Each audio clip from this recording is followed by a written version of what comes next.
Danas ću vam pokazati kako baš svaki make-up uokviriti, kako napraviti savršen izgled oka i to sa jednim jednostavnim preparatom kao što je maskara.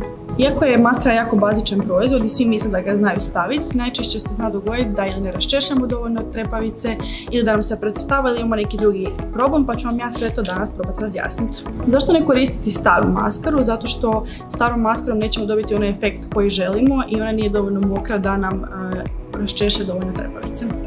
Isto tako ne želite dijeliti maskaru s nikim, pa čak ni s najbližima, jer na taj način možete prenijeti bilo kakvu bolest oka, što nikako ne želite. Kako ćete zapravo najbolje znati da li vam je maskara novija i starija, pa ćete probati otvoriti i ako čujete mokri finish, maskara je dobra za koristiti. Najviše se trebamo fokusirati na to kakvu četkicu koristimo, da li je to klasična maskara ili silikonska. Oni će vam zapravo napraviti najveću razliku u nanošenju samih trepavici i njihove gustoći. Klasična četkica maskare daće vam gustoću i volumen, dok će silikonska biti nešto rijeđa i pomoći vam u samom raščišljavanju trepavice. Ako imate velike i okrugle oči, najčešće vam problem predstavljaju četkice koje ne mogu doprijeti do samog početka ili kraja vaših trepavica. U tome će vam pomoći ovakve zaobljene četkice koje će super prijanjati u sami korijen i neće vam stvarati probleme. Iako su vodootporne maskare najbolja solucija za suzne oči, ja nikad ne bih preporučila da se vodootporna maskara koristi svaki dan, nego da ju probate koristiti što rijeđe, tako da kod skidanja ne bi čupali svoje prirodne trepavice. Ako imate iznimno male i rijetke trepavice, nikad se nemojte igrati sa velikim četkicama, nego si poslužite s ovakvim manjima, koji će vam super prodati do vašeg korijena i napraviti čudo od trepavica. Još jedna stvar koja vam može pomoći kod odabira idealne četkice vaše maskare je da ne tražite uvijek onu najgušću i onu najveću, jer to ne znači nužno da će vam trepavice biti išta duže ili išta gušće. To bi bila ovakva četkica recimo.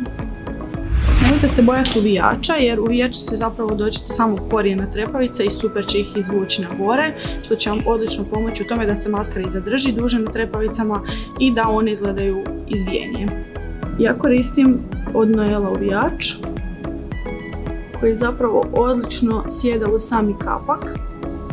Kad nanesete uvijač uz sami kapak, stisnite 7 do 8 puta kako bi se trepavice što bolje uvile od samog korijena. Isto tako pomaknite malo prema van i stisnite opet 7 do 8 puta.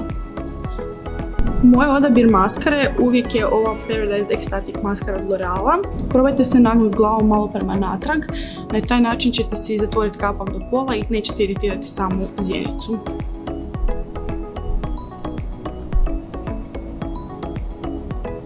Jako je bitno nanijeti maskaru skroz u sami korijen, kako korijen ne bi bio mekan i sami ostatak trepavice ne bi bio pretežak za njega i spustio se tokom dana, što će se 99% sigurno dogoditi.